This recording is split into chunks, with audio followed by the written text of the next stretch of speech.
everybody, welcome back to my channel. We are in the middle of a series on writing essays, Essay Writing 101. So my last video was all about writing introductions that are very effective, but I left out most of what I wanted to say about thesis statements because they deserve their own video. There is one sentence in your essay that is going to make the biggest difference, and that is your thesis statement. It should be one sentence, so let's talk about what it needs to include and what is the big deal with thesis statements. When I was in high school, honestly, I thought I could go without them sometimes, and that is just false, as hopefully you'll see. So for our example prompt that we're going to be answering, because of course you're going to be answering a prompt or explaining something, there's some reason why you're writing the essay. For our prompt, I'm going to draw from Dante's Inferno, which I'm sure a lot of you have read or at least heard of. It's extremely famous. There's even that movie, the Dan Brown movie that's out now that's kind of based on the fact that this book exists. Anyway.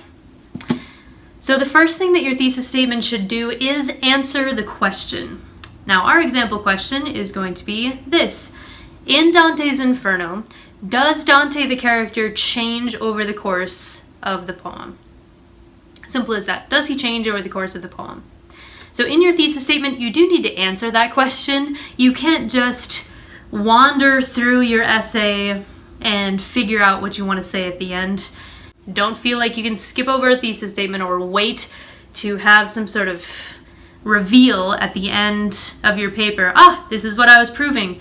Otherwise, your reader is going to go nuts trying to figure out what your position actually is on the topic, and it'll feel like slogging through mud, just squelching your way through a swamp of words, which has happened to me many times, and it's really an unpleasant experience. So even if you feel like you're ruining the surprise, you're not.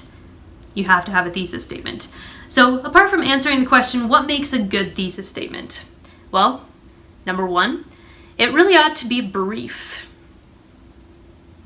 I know that when you have a paper that's 25 pages long, it can be daunting to think about answering your complex prompt or explaining your complex solution to an idea in just one sentence.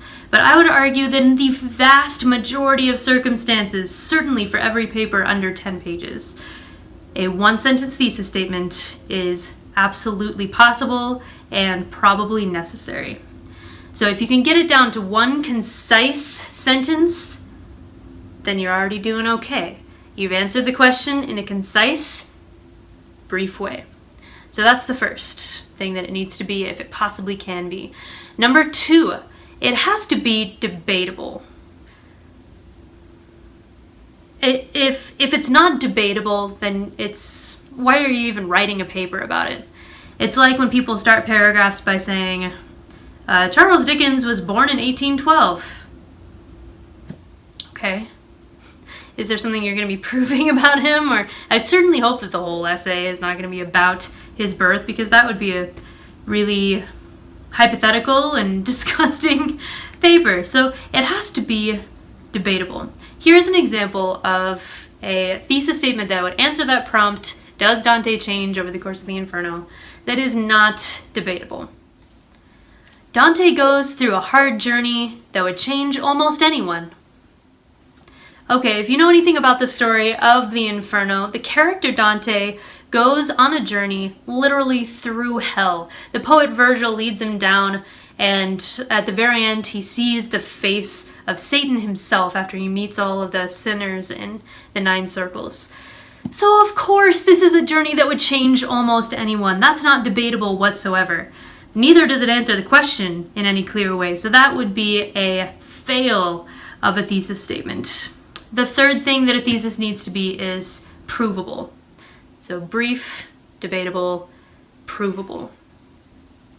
By that I mean, your thesis statement shouldn't be something like this. Dante the poet wishes that he could have gone on this journey so that he could have learned to be more compassionate. Like, how do you know that? You can't read the writer's mind. That's just not even provable. It's all hypothetical. So make sure that it is something that you can prove. Another more common mistake as far as this provability thing goes is making claims that are so huge and significant that there's no way for you to actually prove them in the page limit that you have, if you do have a page limit. So if you're in high school or you're in college and you have to write a 5-page paper, you just don't have space to actually prove every way that Dante does or doesn't change over the course of the Inferno. You want to make sure that you are making a provable claim that you can prove reasonably well within the confines of your page limit, if such a thing exists for you. The fourth thing that a thesis statement should be is specific. You shouldn't leave the reader wondering, okay, so you kind of have an answer, but I don't understand how that's going to play out. An example of a thesis statement that is not specific and is far too vague would be this. Dante changes over the course of the Inferno. Does it answer the question? Yeah, it answers the question. Does Dante change over the course of the Inferno? You've answered it in the most vague, meaningless way ever. He changes. Okay. How? Give me something much more specific than that. Otherwise, I don't know where your paper is going. I don't know what your body paragraphs are going to be about specifically. It's just, when I see a thesis statement like that, I think this person wrote the paper the night before and really had no idea what they were talking about. Let's hope that they found some idea what they were talking about through the paper. And very often that just doesn't turn out to be the case. So you want to be as specific as possible. Make sure that your audience has some faith in where you're going, an understanding of where you're going. And then finally, number 5 is that you should be clear. Clear and not vague. Did you answer the question? Do you do it in such a way that shows what your position is? An example of a thesis statement that is not clear, even though it has some of those other elements that I talked about, would be this. Dante shows both scorn and compassion over the course of the epic. You're not wrong, and you list a couple of specific things, but you didn't clearly answer the question. I'm still unsure about your position and what it is that you'll be proving. You might be pointing out, look, scorn, look, compassion, but ultimately, what are you arguing? It should be something that is brief, debatable, provable, specific, and clear.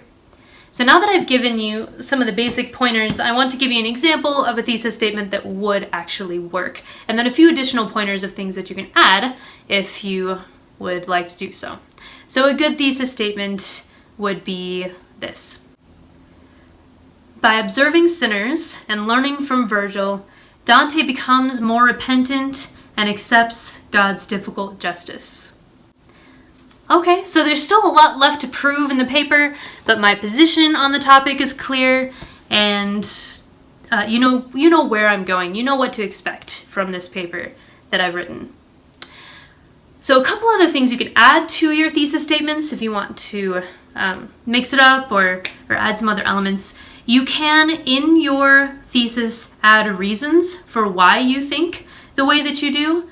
I think that a curfew for people under 18 is a bad idea because reason 1, 2, and 3. That's great. Adding reasons can help a lot of people with their organization. I know that I often like to do that when I write papers, just to keep myself on track and know exactly what I'm going to be talking about paragraph to paragraph. Another thing that you can do, I wouldn't recommend this for every thesis statement, but for a lot of them it's going to be helpful, is to include prolepsis.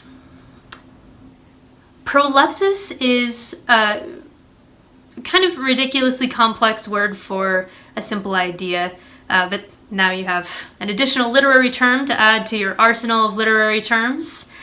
So prolepsis is just addressing objections. What are possible objections to your thesis position? Since your thesis statement is debatable, what are some of the things people could immediately say against your position? By addressing those up front, it makes you not less credible, but more credible because you've considered the other side. You haven't just ignored it, you've considered. What are some of the objections? Well, Dante throughout the Inferno kind of waffles back and forth between feeling sympathy for the sinners in the Inferno and feeling scorn and that this is their proper place here. And it's not a clean progression all the way through from the beginning of the Inferno to the end. We see some trends, but he does waffle back and forth. So you could maybe bring that up in your introduction or in the thesis statement itself. Although many critics think that Dante, the character, doesn't change significantly over the course of the epic because of his various reactions to the sinners, there's inconsistent reactions to the sinners, he does change because A, B, and C. So those are some ways that you can write a really strong thesis statement. Without a strong thesis statement, people won't know where you're going with the paper, and overall your organization will appear weaker, and your argument certainly will lack some vigor. So hopefully this was a helpful video for you. I know it just changed my writing life when I realized how to write a good thesis statement. So if this was helpful for you as well, please don't forget to like and subscribe, leave comments if you have them or if there's something that you would like to see on this channel, and I hope to see you soon.